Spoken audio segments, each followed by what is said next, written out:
Hello and welcome to our lesson on the relevance of sets in understanding probabilities. Today we're going to build upon your foundational knowledge of probability by introducing set theory notions and applying them to probability problems. This will equip you with more robust techniques for solving probability questions. In this lesson, we will firstly explore the connection between sets and probabilities.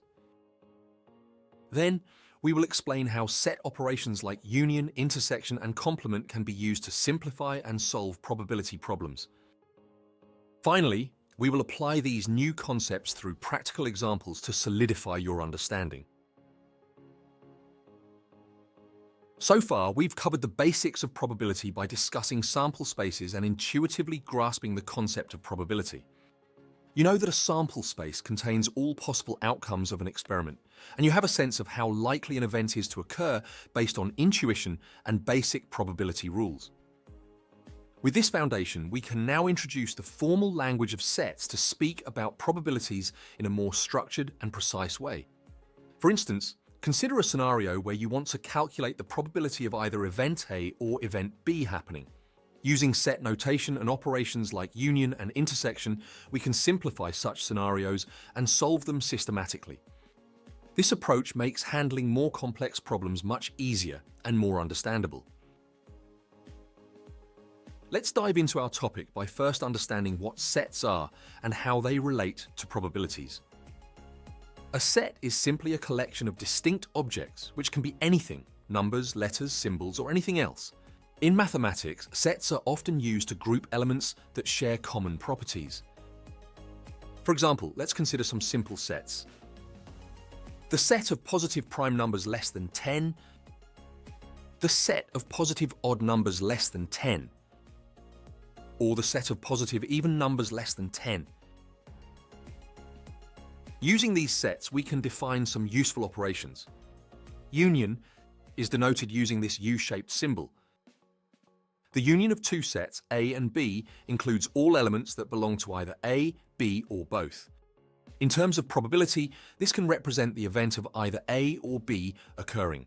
Using our examples, we can see that the union of prime and odd equals 1, 2, 3, 5, 7, and 9. Intersection is denoted by this upside-down U symbol. The intersection of two sets, A and B, includes only the elements that belong to both A and B.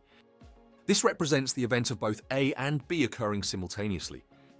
Using our examples, we can see that the intersection of prime and odd equals 3, 5, and 7. Complement can be denoted using the prime symbol or simply with a lowercase c superscript. The complement of a set A includes all elements that do not belong to A. This represents the event of A not occurring. Using our examples, in the sample space of integers between 1 and 10, we can see that the complement of prime numbers equals 1, 4, 6, 8, 9, and 10.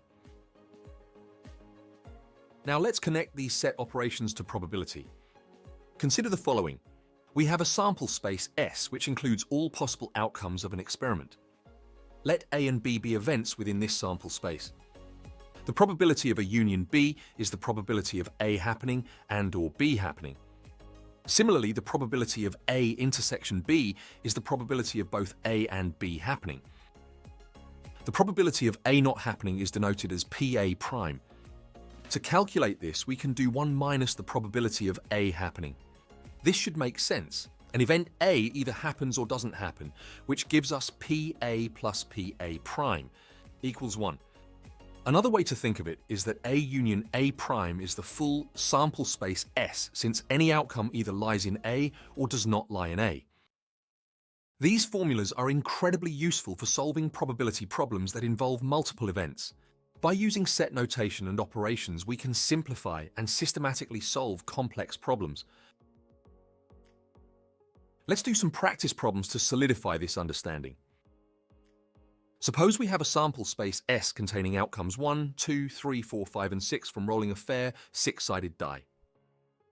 Let A be the event rolling an even number and B be the event rolling a number greater than 4. Find the probability of a union B, the event that either A or B occurs. We'll start by defining the terms. Given that A is rolling an even number, the event outcomes are 2, 4, and 6. B is rolling a number greater than 4, and therefore the event outcomes are 5 and 6. We can now work out the union of A and B by combining these possible outcomes. Therefore, the union of A and B gives the outcomes of 2, 4, 5, and 6. To calculate the probability of the union of A and B, we would use the number of elements in A union B divided by the total number of outcomes in sample space S. In this case, the union of A and B gives 4 outcomes, and there are 6 total outcomes from rolling a 6-sided die. Therefore, we would do 4 divided by 6, which gives a simplified probability of 2 over 3. Let's now find the probability of the intersection of A and B where both A and B occur. We'll once again roll a 6-sided die, and therefore our sample space S has the possible outcomes of 1, 2, 3, 4, 5, and 6. We'll also use the same events where A is rolling an even number and B is rolling a number greater than 4. Both A and B have the outcome 6 in common, as it is both even and greater than 4. The intersection of A and B is therefore 6. To calculate the probability of this occurring, we will take the number of elements in the intersection of A and B and divide it by the total number of outcomes in S. In this case, we are left with a final probability of 1 over 6. Once again, using the same die example, we will calculate the probability of A not happening, or the complement of A. If event A is rolling an even number, then the complement of A would be not rolling an even number, and therefore rolling an odd number. The complement of A gives the outcomes of 1, 3, and 5. To calculate the probability of the complement of A happening, we would take the number of elements in the complement of A and divide it by the total number of outcomes in S. In this case, we would do 3 over 6, which leaves a final probability of 1 over 2. Alternatively, we could use the formula that the probability of the complement of A is 1 minus the probability of A, which is 1 minus 3 over 6, which also given that the probability is a half. These examples illustrate how set operations like union, intersection, and complement can be used to solve probability problems efficiently. By understanding and applying these set theory concepts, you can tackle a wide range of probability questions with greater confidence and precision. In today's lesson, we explored the connection between set theory and probabilities, enhancing your ability to solve probability problems with greater precision.